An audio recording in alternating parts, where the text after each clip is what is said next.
Me voy a referir a tres tópicos bastante diferentes, pero los he logrado reunir bajo un mismo título, el Me haces daño pero sin ti, y la idea es que al final de la presentación podamos completar la oración. Tengo conflictos de interés. Como representante de la astronomía está el Sol, con su luz ultravioleta, su espectro de luz visible, aunque el Sol nos envía luz blanca, y los rayos infrarrojos. La luz ultravioleta y los rayos infrarrojos son invisibles a los ojos del ser humano. Cuando hablamos de Sol, de inmediato empezamos a sentir un calorcito. Y esto es cierto, es efectivo, y vemos que a nivel de superficie del Sol tenemos 5.500 grados Celsius. Bastante alta, pero en astronomía miles es nada.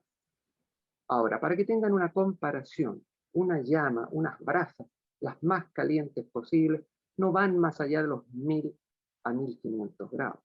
Por lo tanto, 5.500 es bastante importante. Ahora, si nos vamos a la atmósfera del Sol, esta tiene 3 millones de grados Celsius. Y si nos vamos al núcleo, a la parte central, 15 millones de grados Celsius. Hasta el día de hoy, es un enigma cómo la superficie del Sol, cómo la atmósfera del Sol tiene 3 millones de grados Celsius y su superficie es solamente 5.500. Más adelante deberemos develar estos misterios.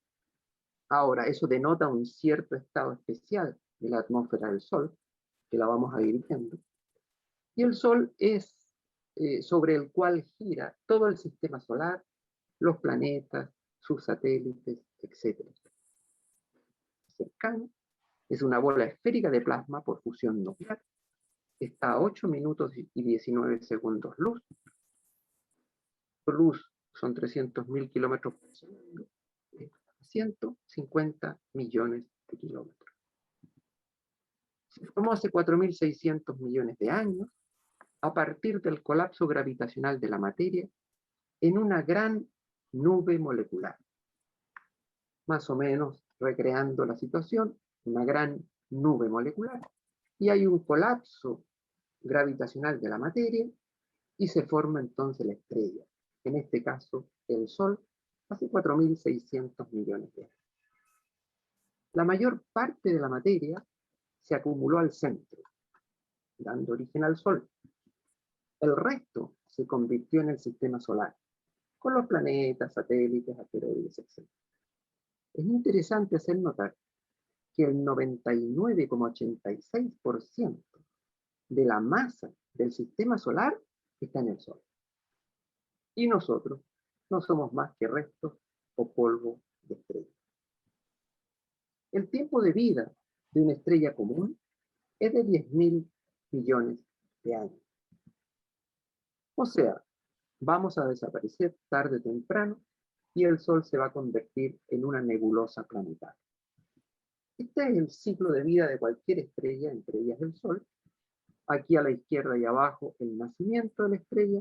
Estamos ahora más o menos a nivel de la mitad de la evolución y vamos a terminar finalmente, cuando muere el Sol, en una estrella, en una nebulosa planetaria.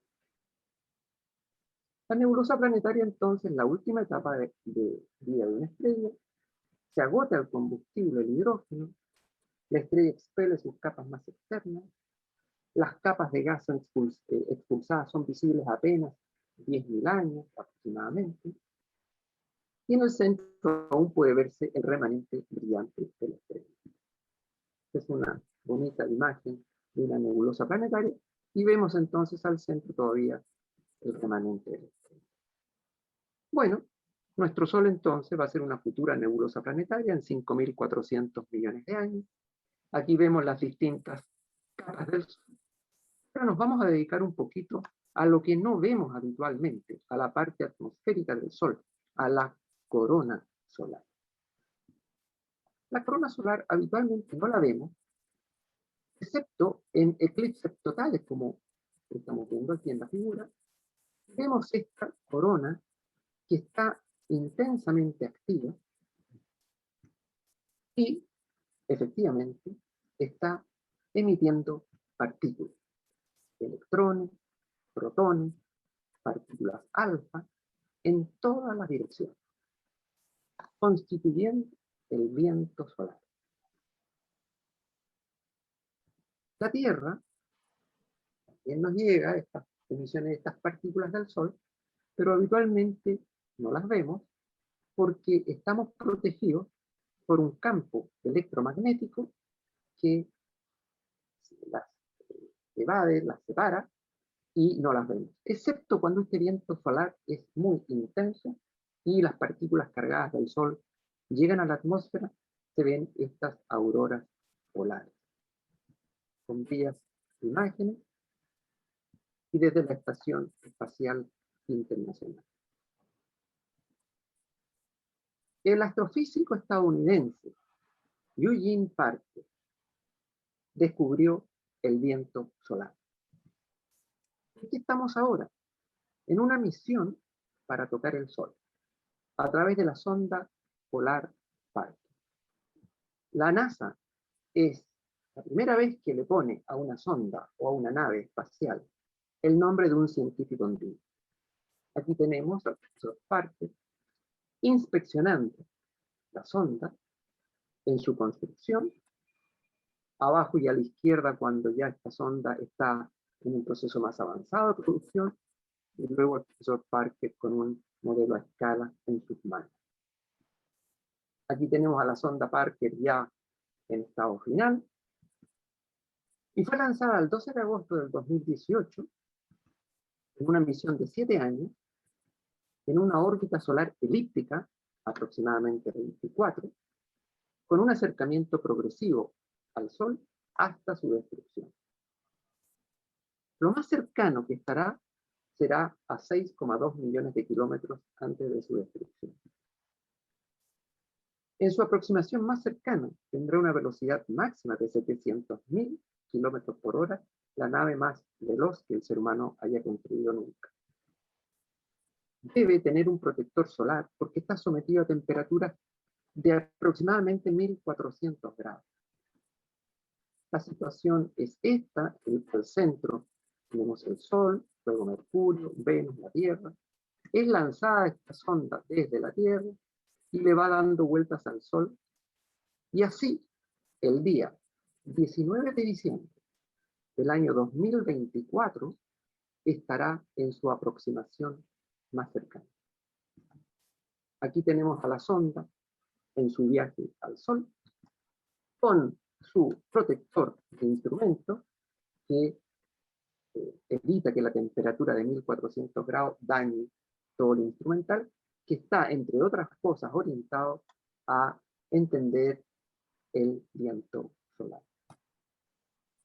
Vean ustedes entonces todos los problemas que tenemos para viajar a nuestra estrella más cercana a tan solo 8 minutos luz.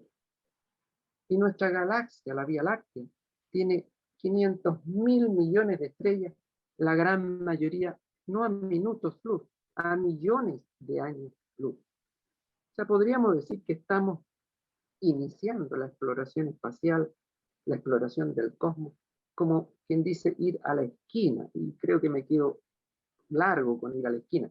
Estamos yendo de una pieza a otra en la casa, en el departamento. En esos inicios estamos en relación a estas inmensidades del cosmos.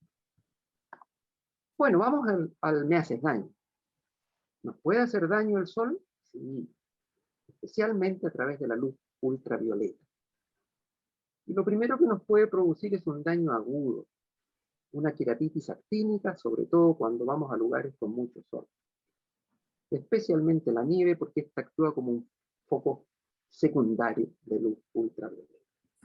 En la queratitis actínica, el síntoma cardinal es el dolor y es motivo de urgencia en la madrugada, tipo 2 de la madrugada, después de que el paciente se ha expuesto a la luz ultravioleta. Es un daño agudo entonces la luz ultravioleta. Ahora, podemos tener un daño subagudo, como una recidiva herpética. También el paciente se expuso a la radiación ultravioleta y nos consulta 2 o 3 días más tarde de haberse expuesto y nosotros descubrimos en un ojo rojo, con sensación de cuerpo extraño, dolor epíforo y fotofobia, una lesión típicamente herpética. Cuando el daño ya es crónico, podemos tener una degeneración esferoidal corneal primaria, como la que tenemos en este caso, o una degeneración esferoidal corneal secundaria, porque este paciente había tenido un trauma ocular previo, aquí ven ustedes iridotomía, producto del trauma, el daño crónico de la luz ultravioleta. También nos puede hacer daño en forma indirecta, por ejemplo, una queratoconjuntivitis alérgica en su forma tarsal, fila o en su forma vulvar, donde el síntoma cardinal es el prurito. También en el daño crónico nos puede dar un pterigion. Tenemos aquí el clásico pterigion nasal y temporal, con compromiso pupilar, con compromiso de la visión. No hay duda que la luz ultravioleta también influye en las neoplasias. Acá tenemos una neoplasia intraepitelial que está comenzando y que si no hacemos una biomicroscopía acuciosa puede pasar inadvertida. Luego esta avanza, crece sobre la córnea, aquí ya el diagnóstico es más fácil. Cuando se sobrepasa la membrana basal del epitelio, ya podemos estar frente al carcinoma de células escamosas, que puede tener diferentes presentaciones. En este caso, una leucoplaquia, la forma gelatinosa, la forma papilar o nodular, la forma difusa en placa grisácea, una placa opalescente. No hay duda también que influye sobre las lesiones pigmentadas. Acá tenemos un neuconjuntival, pero aquí ya un melanoma maligno limbar, otro melanoma maligno limbar, con invasión de las células ya en la córnea. Aquí se puede ver mejor cómo estas células del melanoma van invadiendo la córnea. Y un melanoma maligno de origen del pliegue semilunar. Todos estos pacientes son nuestros del servicio, han sido presentados en reuniones clínicas, se deben acordar de estos pacientes. Ahora, también la luz ultravioleta nos puede favorecer las cataratas. Por supuesto, la edad también influye el trauma, los defectos metabólicos, pero la luz ultravioleta también influye. Y aquí tenemos entonces una catarata cortical en rueda de molino, opacidades corticonucleares, catarata nuclear, polar anterior, catarata fetal. También la luz ultravioleta nos puede dar un daño a nivel retinal, la maculopatía fótica, especialmente cuando observamos eclipses sin la protección ocular adecuada. Vamos ahora al perosintí. Y aquí vamos a hacer un ejercicio solo sin la radiación solar, porque si no está el Sol como masa, no hay sistema solar, no hay planetas, no hay satélites, no hay nada. Ahora, para entender un poquito qué sucedería solo sin radiación solar, veamos qué es lo que nos da el Sol. El Sol nos da luz, nos da calor y nos da energía. Si se cortara la radiación solar, en 8 minutos y 19 segundos quedaríamos a oscuras. Y el ojo, un órgano especializado en captar la luz que reflejan los objetos, no podría ver, no habría visión y no habría oftalmólogo. Nunca más podríamos ver una bella puesta de sol. Ahora, si dejamos de tener el calor del sol, lentamente iríamos perdiendo temperatura.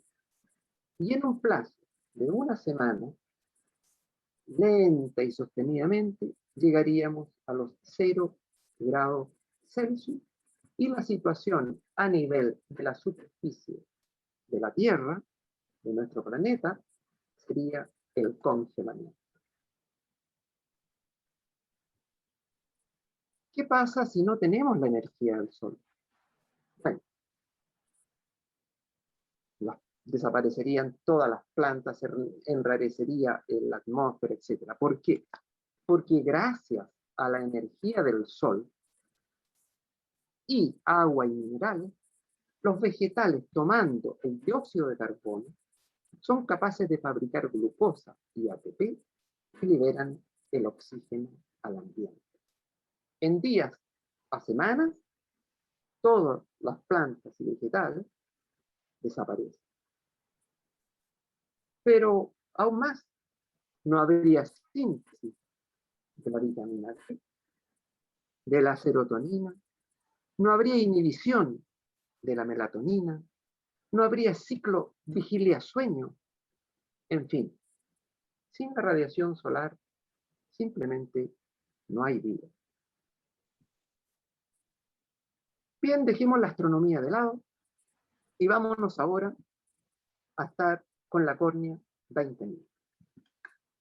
Como representante de la córnea está el virus del herpes simple, tanto 1 como 2, y su partner, su compañero, el corticoide, en sus diferentes formulaciones químicas.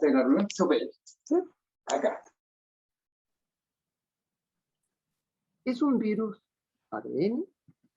El contagio es por contacto directo con las lesiones virales o sus secreciones.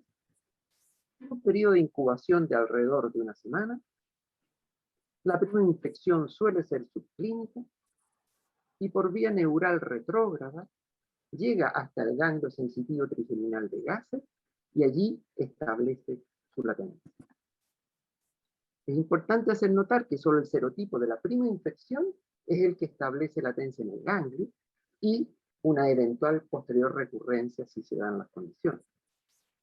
Entonces sería ideal colonizar el ganglio con serotipos poco virulentos que no den recurrencia. Y esta es la base de las vacunas. ¿Cuáles son los factores clínicos asociados en el virus del herpes simple para las recurrencias? Bueno, ya lo vimos, la luz ultravioleta, la exposición al sol, el láser éxeno, los fármacos, los corticoides, tanto tópicos como sistémicos, los inmunosupresores, los hipotensores oculares, el trauma, sin duda, las defensas bajas, por fiebre, resfrío, otras enfermedades intercurrentes, una operación, o pacientes inmunocomprometidos, una leucemia, o trasplante, o el síndrome de inmunodeficiencia adquirida. Para el diagnóstico, la serología ayuda poco, ya que el 80% de la población adulta sana tiene anticuerpos positivos para el virus del herpes simple. La clínica a veces nos ayuda mucho porque es casi patognomónica y cuando vemos esta lesión, bueno, no tenemos muchas dudas. Cuadros difíciles, bueno, el cultivo viral nos ayuda y las pruebas de genética molecular como la reacción en cadena de la polimerasa. El diagnóstico diferencial. En primer lugar, es consigo mismo. Esta es una paciente de nuestro departamento de córnea que ha sido trasplantada numerosas veces por una distrofia corneal endotelial hereditaria temprana. Y bueno, ya con los puntos puestos, hay pliegues corneales, hay una intensa queratitis, y en un comienzo no nos dimos cuenta de que uno de los pliegues tenía una dendrita herpética, y bueno, ella con tantos trasplantes, le habíamos dado corticoides muchísimas veces porque rechazaba sus trasplantes, y bueno, en esta ocasión hizo entonces un cuadro herpético que fue tratado exitosamente con antibióticos. Otras veces el diagnóstico es más difícil. Esta es una dendrita zosteriana. Es un poquito más tosca, si ustedes se fijan. No tiene los bulbos terminales, es un poquito diferente. Es otra zosteriana que ya no es tan diferente, bastante parecida. Ayuda, por supuesto, aquí las lesiones de la piel, la historia entonces del zóster a nivel de piel. Pero a veces, como dijo el doctor Morales en su presentación de la semana pasada, las lesiones de la piel no están o están muy escondidas, y entonces el cuadro se nos complica un poquito. También hay que hacer diagnóstico diferencial con neoplasias intraepiteliales que están comenzando. En estos cuadros de intensa queratitis actínica, cuando entra en fase de recuperación, quedan islotes de la córnea con el epitelio alterado que pueden remediar una dendritis. Y a veces una simple seroftalmía, un lagostalmo, una triquiasis también pueden engañar.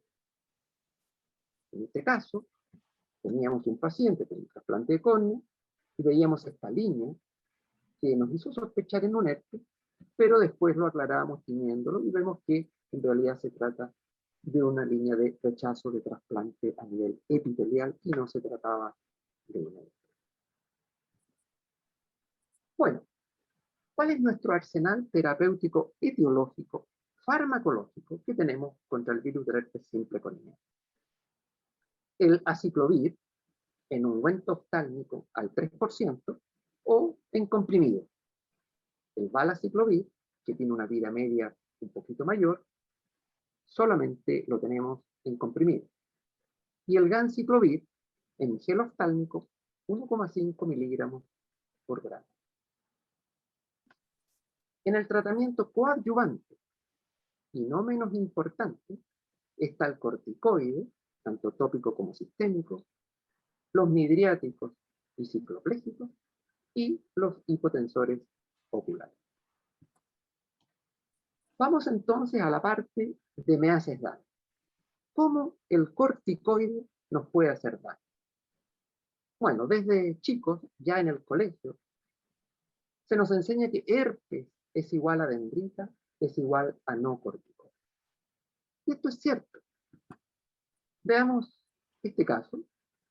Una mujer de 30 años, 3 días hospitalizada en el hospital del tórax por una neumopatía, tiene un ojo rojo en su hospitalización y le consiguieron unas gotitas. ¿No? Cuando la vimos en el departamento de córnea, nos dimos cuenta de múltiples dendritas herpéticas diseminadas en toda la córnea. Las gotitas que le habían conseguido contenían corticoides. Vean ustedes que la misma paciente, porque el neus del iris así lo delata. En la queratitis epitelial, el corticoide es al herpes como la benzina al fuego. Veamos otro caso clínico del departamento. Esta es una queratitis que no fue reconocida como herpética, se le dejó colirio con corticoides y fue lo mismo que prenderle fuego. La paciente desarrolló en esta lesión las típicas terminaciones vulvares de una lesión herpética y se trataba entonces de un herpes. En la queratitis epitelial, el epitelio es la fábrica del virus. Tenemos que usar aciclovir o ganciclovir tópico cada 4 horas, 5 veces al día, por 10 o 14 días, o antivirales sistémicos, ya sea el aciclovir sistémico, 400 miligramos cada 4 horas, 5 veces al día, por 10 a 14 días, o valaciclovir sistémico, 1000 miligramos cada 12 horas, por 10 a 14 días. Con el tratamiento antiviral, la primera paciente de nuestro ejemplo, aquí tenemos el neucipidiano delator, mejoró sustancialmente, y la queratitis geográfica también con el tratamiento antiviral mejoró. Entonces, el corticoide en la queratitis epitelial por el virus del herpes simple está Contraindicado. La blefaroconjuntivitis, indistinguible de la primoinfección, es autolimitada y tenemos que usar el antiviral, habitualmente tópico, cada 4 horas, 5 veces al día en la piel, y cada 12 horas en forma profiláctica en el ojo. En estos cuadros palpebrales, también el corticoide es innecesario. Pero sin ti, veamos la parte sin el corticoide. ¿Qué sucedería si no tuviéramos el corticoide? Bueno, no se puede tratar bien el resto de los cuadros herpéticos corneales. Exige conocer en profundidad la fisiopatología de cada uno de ellos y requiere de un control estricto del paciente. Entonces, ¿cuándo el corticoide? Bueno, en cuadros más profundos, donde hay inflamación importante, reacción inmune, o sea, en cuadros como este, donde la multiplicación viral es nula o mínima y hay una reacción inmune a las partículas virales. ¿Cuál es el mecanismo de daño del virus del herpes simple corneal? Básicamente dos: directo por el propio virus o indirecto por la inflamación. El propio virus se multiplica a nivel epitelial, desorganiza el colágeno, nos da un edema localizado, astigmatismo irregular, leucemia. Y la inflamación nos da un quiebre de la barrera endotelial, edema corneal, uveitis, trabeculitis y potencialmente hipertensión ocular, sinequias, vascularización y catarata. O sea, tenemos que tratar ambas cosas. Debemos hacer un tratamiento criterioso, siempre bajo techo antiviral. Luego, un corticoide para controlar la inflamación y así disminuir la infiltración celular, el edema, la uveitis, trabeculitis, etc. Midriáticos y cicloplégicos para controlar el dolor y la sinequia. Y los hipotensores oculares cuando tengamos hipertensión. ¿Para qué? Para evitar las secuelas del herpes. Arriba y a la izquierda, un leucoma herpético vascularizado. A la derecha, lo mismo con una queratopatía lipídica secundaria. Abajo y a la izquierda, una ectasia corneal importante. Y a la derecha, un estafiloma corneal. ¿Cuáles son las desventajas del corticoide? Suprime la respuesta inmune local, con lo cual favorece la replicación viral. Aumenta la actividad de las metaloproteinasas, con lo cual favorece la ectasia corneal. Aumenta el riesgo de infecciones oportunistas, catarata, hipertensión ocular, farmacodependencia. ¿Cómo usaremos el corticoide entonces? Siempre bajo techo antiviral, no me canso de repetir. Habitualmente en cuadros profundos, conociendo la fisiopatología, tenerle respeto, control frecuente del paciente, vía tópica habitualmente, y sistémica cuando la inflamación es muy grande y tenemos un componente herpético superficial. El tipo, la concentración, la frecuencia y el tiempo siempre ajustado al cuadro clínico. La menor dosis posible. Podemos usar en forma tópica fluorometolona, dexa, metilprednisolona o diluciones en cuadros tardíos o crónicos. En forma sistémica, la prednisona, medio a 1 miligramo por kilo por día. Bien, revisemos entonces los cuadros clínicos herpéticos más profundos. En primer lugar, la queratitis estromal inmune. Tenemos blanqueamiento y edema estromal, anillo inmune, pocos precipitados queráticos, no hay vasos al inicio y es una reacción inmune a los antígenos virales.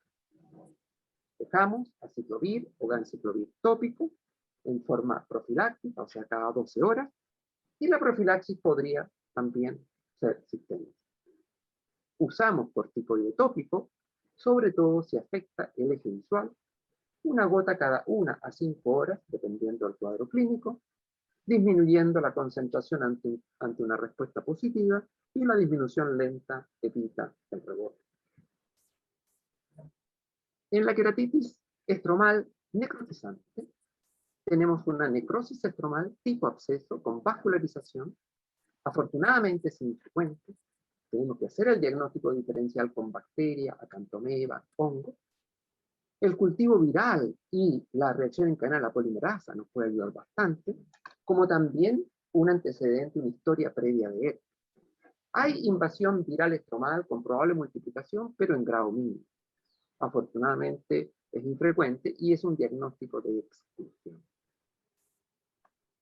Bueno, dejaremos antiviral sistémico para disminuir la toxicidad, ya que la córnea está muy alterada. En la dosis terapéutica, 400 cada 4, o 1000 cada 12, en el caso del valaciclovir. Y vean ustedes cómo la paciente va cerrando desde, volvamos un poquito a la anterior. Esta es la misma paciente, en la gran necrosis estromal, luego va cerrando poco a poco, lo vemos ahí, y con la gran inflamación que hay, tenemos que usar corticoides sistémicos, medio a 1 miligramo por kilo por día, por una semana, y una disminución lenta hasta 20 miligramos al día. Una vez que el cuadro está epitelizado, como ya lo vemos aquí en la parte inferior, disminuimos el antiviral sistémico y pasamos a la dosis profiláctica. La profilaxis también podría ser tópica, pero a mí no me gusta porque es una córnea muy dañada. Y sí, con el corticoide nos podemos cambiar ya a la vía tópica y podemos dejar un corticoide tópico cada 12 horas. Estos son cuadros de lenta cicatrización que a veces demoran semanas o meses.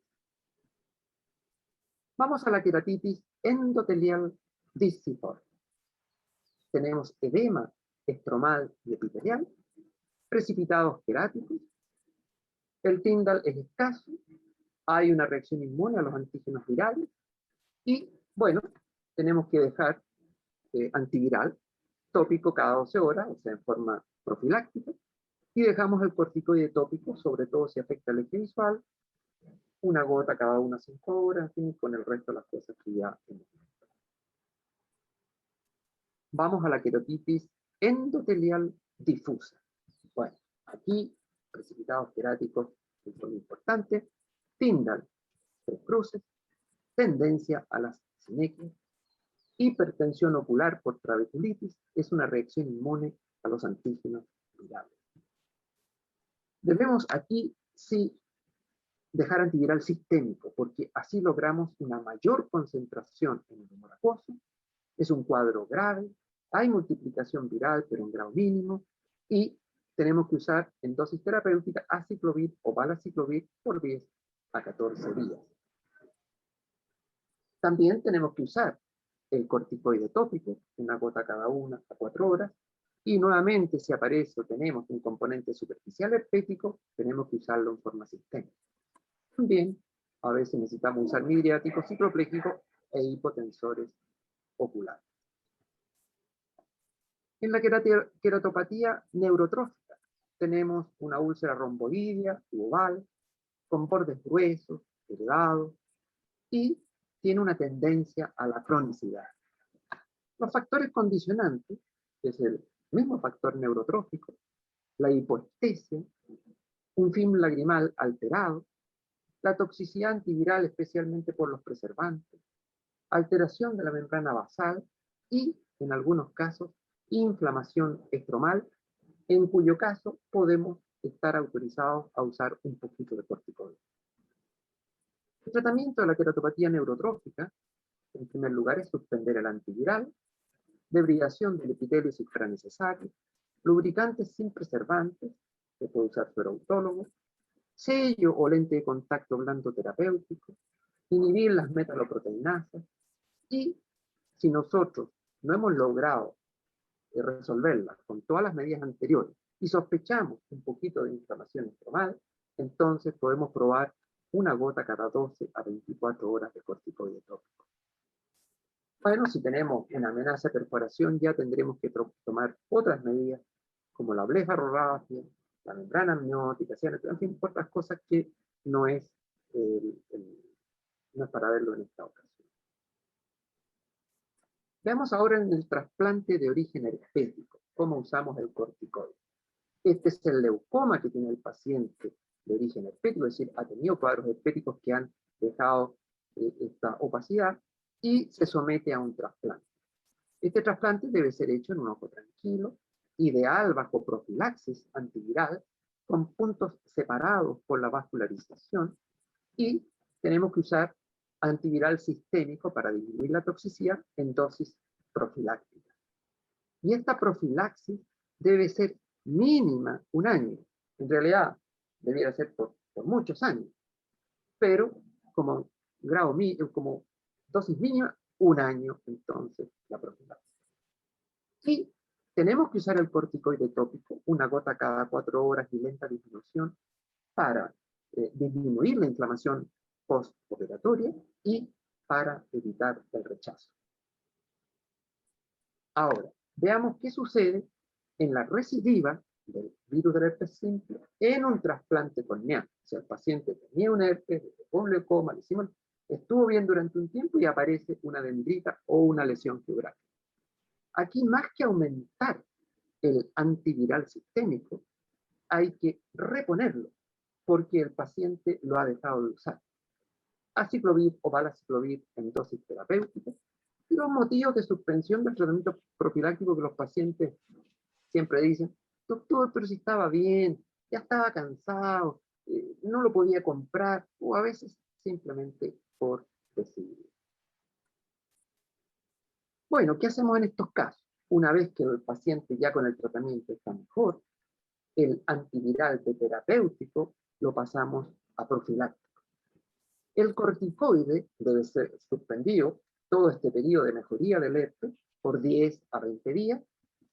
Y una vez que el herpes ya mejora, bueno, tenemos que empezar nuevamente con el corticoide, una gota cada 8, 12 o 24 horas, ahí vamos viendo de acuerdo al caso clínico, para prevenir el rechazo.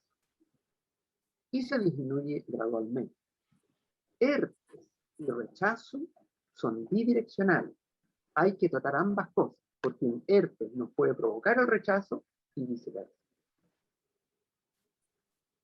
A modo de guía resumen, el corticoide, siempre bajo techo antiviral, es imprescindible en la queratitis estromal necrotizante severa, en la endotelitis difusa severa, en el trasplante de origen herpético por meses para evitar el rechazo y bajar la inflamación. Es aconsejable en la queratitis estromal necrotizante leve a moderada, en la queratitis estromal inmune, en la endotelitis visiforme, en la queratopatía neurotrófica, si es que tenemos un componente de inflamación estromal, y en la recidiva epitelial en trasplante, una vez que se mejora la lesión herpética, para evitar el rechazo. Y está contraindicado en la queratitis epitelial dendrítica y geográfica, y por extensión en los cuadros palpebrales. Como conclusión, podríamos decir que más daño se hace por no usar el corticoide que usándolo si uno tiene clara la fisiopatología de los cuadros herpéticos corneales. Y para terminar, una analogía final: la radiación solar es a la córnea, al globo ocular, al ser humano y al planeta Tierra lo que el corticoide es al virus del herpes simple corneal.